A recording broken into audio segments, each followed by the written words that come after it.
thank Sami and the organizer for inviting me. I'm very honored to be part of this community and of esteemed colleague. And so I will start with my presentation. And as Sami said, I had also the pleasure of meeting him in 2005 when he was a master student, and we started something together without knowing where it would have ended eventually.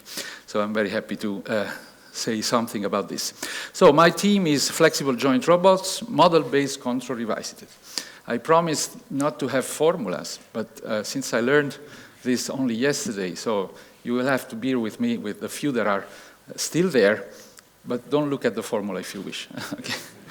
So I will start with a short presentation on why flexible joint robots are interesting and what is this world of soft robots that are coming more and more around us.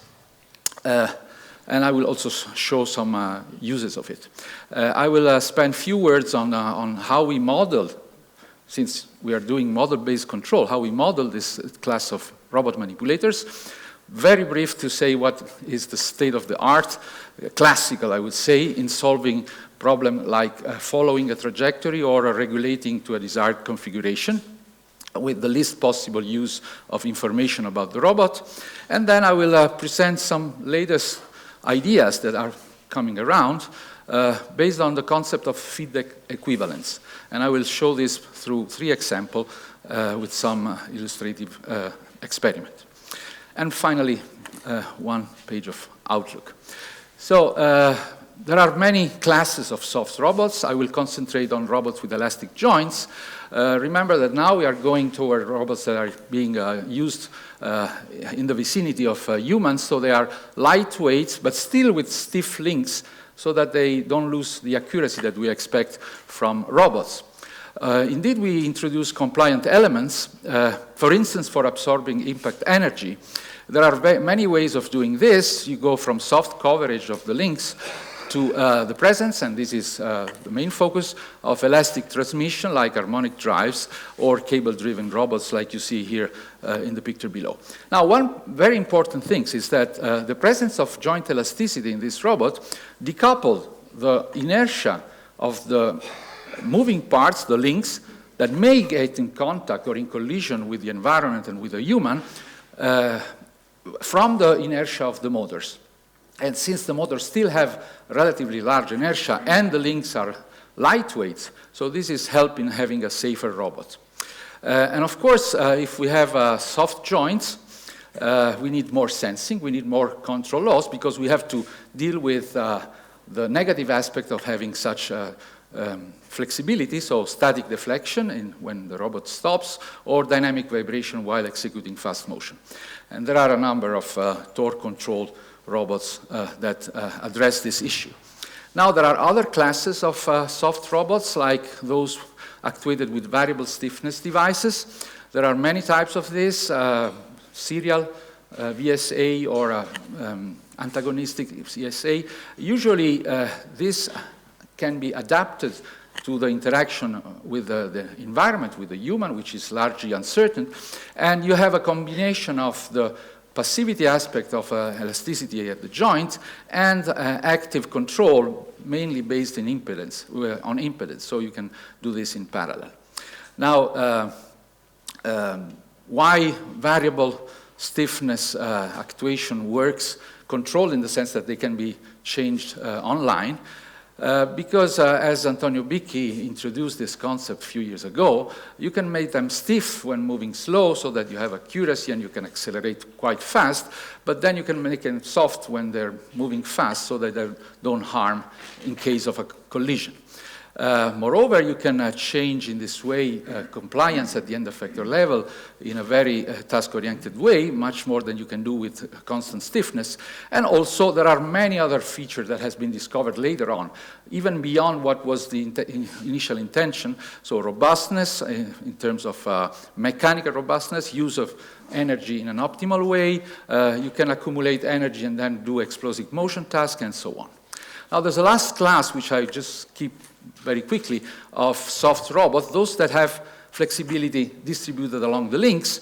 And in fact, this depends on the application. When we need very long arm and slender in construction, use of lightweight material to save cost, for instance, in space application, or when you're carrying large load or have high motion speed or large contact forces, then you have a distributed deformation. Now, the problem is quite similar to the joint elasticity or variable stiffness actuation. So if you neglect modeling this aspect and you treat this system as being rigid, then you will have some limitation in performance exactly in the same case. But this problem is even more difficult because this system displays a characteristic, which is a control characteristic, which is called non-minimum phase between the inputs and the output that we want to control. And if you don't know what non-minimum phase means, essentially try imagine a motion of a flexible link, and when you give a command in one direction, you have a tip acceleration going in the opposite direction, and this is kind of counterintuitive for the control point of view. Now, there are other systems like serial elastic actuators. In my view, the model is exactly the same. So when I'm talking about elastic joint or SEA, I'm talking about the same thing, although the history of these two types of devices and of terminology is quite different. And also the range of stiffness is different because joint elasticity, for instance, coming from the use of harmonic drive, have stiffness which are order of magnitude larger than those intentionally introduced in serial elastic actuators. Joint deformation are usually small. They are considered in the linear domain, but you can also consider nonlinear flexibility. And indeed, for variable stiffness actuation, you need to have nonlinear characteristic of the stiffness.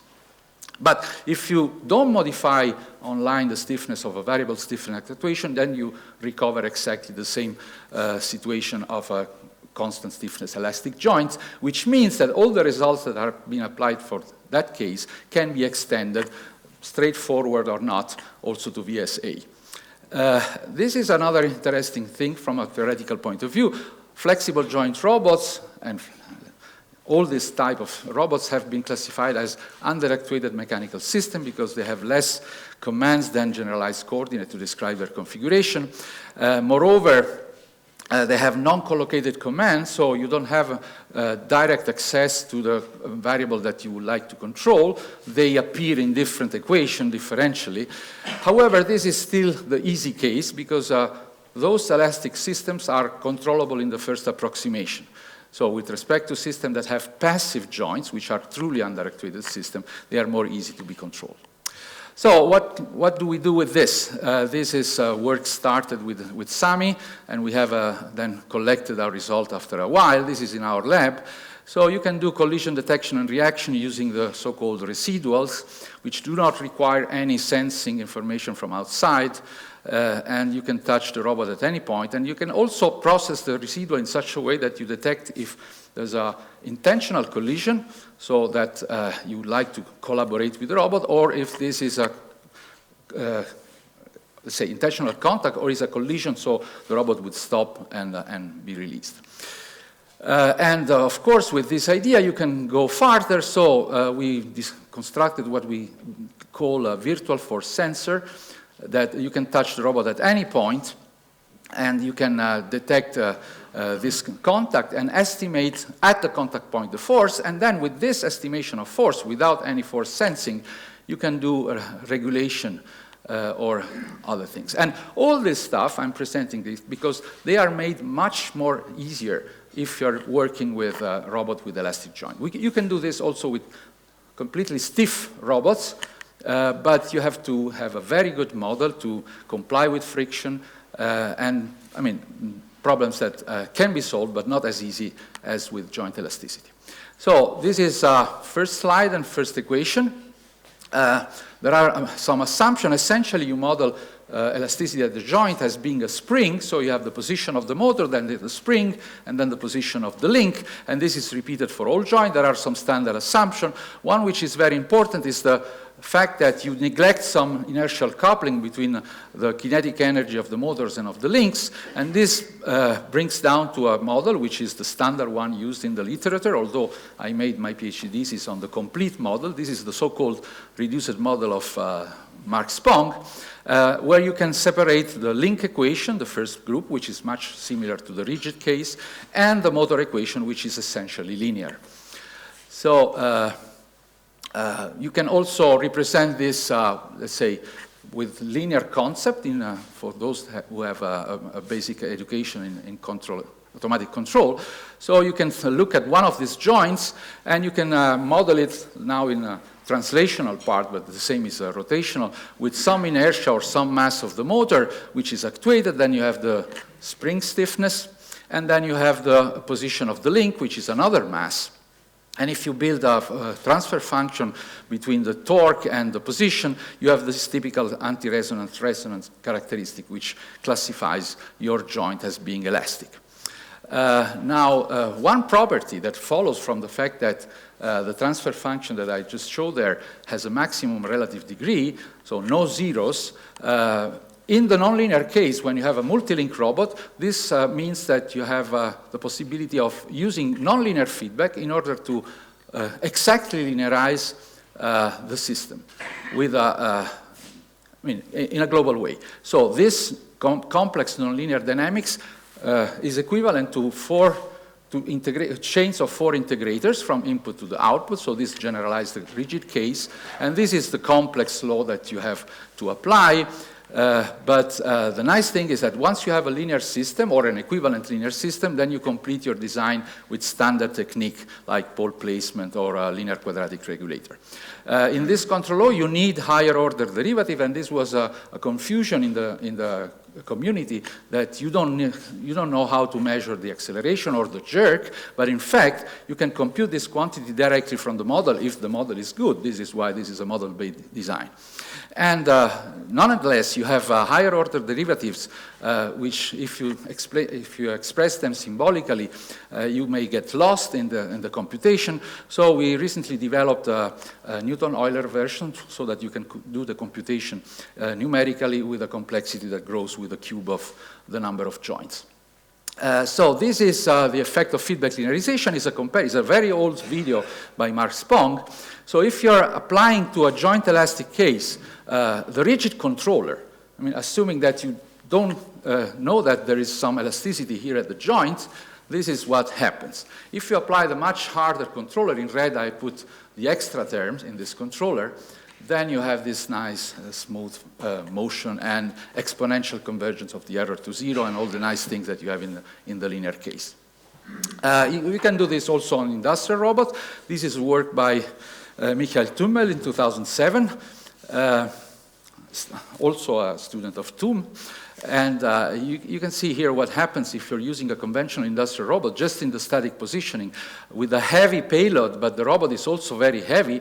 And if you're using feedback linearization and high damping, you have this type of performance. And when you do tracking, here you compare the two controllers, and you see on square motion that some vibration are still there in the conventional case, but when you're using model-based control with an accurate model, you can have a very nice motion. So another problem is regulation. So in this case, we try to use a simpler control laws, and there have been a number of controllers that goes from essentially PD control on the motor side, plus some form of gravity compensation, starting with Tomei in 91, where he compensating gravity only at the destination. Then we made a paper in 2004 where we were trying to make it online, but still not using other measurements other than the motor position and velocity. And Christian Ott and Albu Schäfer made the paper with another variance of that. And you see that there are criteria for stability that are being relaxed. And only lately, we wrote a paper in which we could achieve to do exact gravity cancellation, relaxing all the hypotheses. The only hypothesis is that the proportional gain should be positive and the stiffness should be positive. No lower bound on that, which means that you can apply this technique also to variable stiffness actuation where the stiffness can go very low. So, and I want to expand on this, which is the last part of my presentation. So exact gravity cancellation, how do we get there? Because in fact, this was the idea for that particular case, but it's a much broader idea, and I can give you a couple of more applications later on. So the idea is, okay, you have a robot with under gravity, and suppose that this is a rigid robot, and you would like to control it in such a way that it behaves like if gravity was not there, so if it was moving on a horizontal plane. Now, because of collocation, so in the rigid case, this is your command, and this is the gravity that you want to cancel. You just cancel gravity, and you obtain the result. There's not much to say. But what about the situation with joint elasticity? Exactly the same picture. So you would like to apply a torque to the gravity-loaded robot, so this tau g, which removes completely the gravity from the picture, and then you have an extra torque that you would like to apply as if the robot was moving in the horizontal plane. So here you have this non-collocation because you have gravity here, and you have the command on this side. So there's not immediate what you should do. And the result, the controller is in fact not only compensating gravity on the fly, but also contains some extra terms depending on the model. Now, this result is a particular case of what I call feedback equivalence. Now, by and large, this says that if you have a system that is feedback linearizable, you don't need to apply feedback linearization, which would involve all the model and the need to have a very accurate estimation of inertial term, Coriolis and centrifugal, and so on and so far.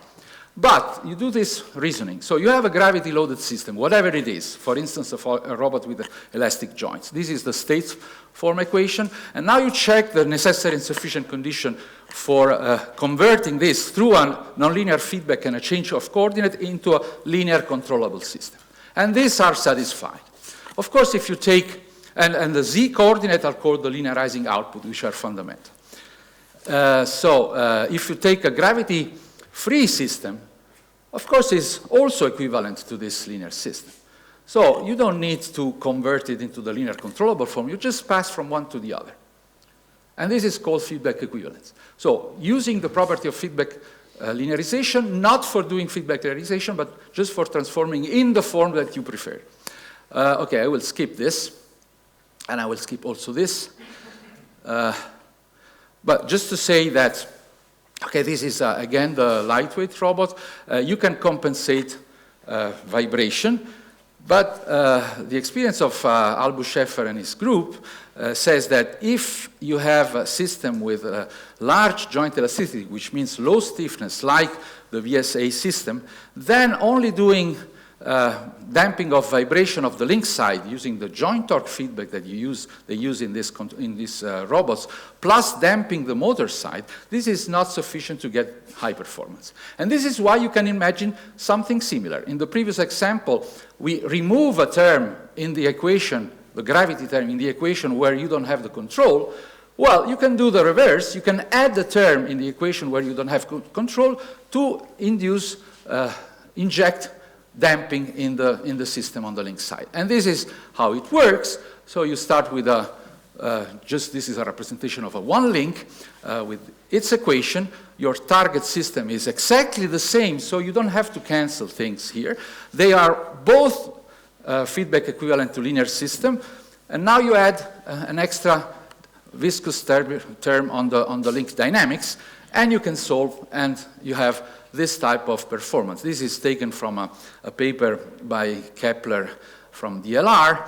So this is the natural compliance of the David, I guess it's the latest name. And when you apply this link damping injection, you can make the system very soft, and then you see that there are no oscillation at all when leaving the robot back. Okay, the last slide is, you can still go on, and this is a slide that I prepared tonight, so probably just the idea. So in all these cases, you never consider the presence of a force, a contact force from the environment. So if we take just the simple system that we have used to describe one joint, so we have the two inertias, we have some damping on the motor side, and we have the environment force added. And this is added in the top equation where usually you have a zero. So now in this case, if you try to do feedback linearization, you can do this, but you will need to use both measurement of the force, of its first derivative and second derivative. But if you take a model which is a fourth order impedance model, then you can achieve the same with this result, and be satisfied. And this has not been done so far. So just the outlook, I will put it there. And there are many things going on. Optimal control is something that should be developed more and more for elastic robots. And the message to take home is, do not fight the natural dynamic, comply with what you have, but still don't give up performance like you do when you're doing passive control. Thanks.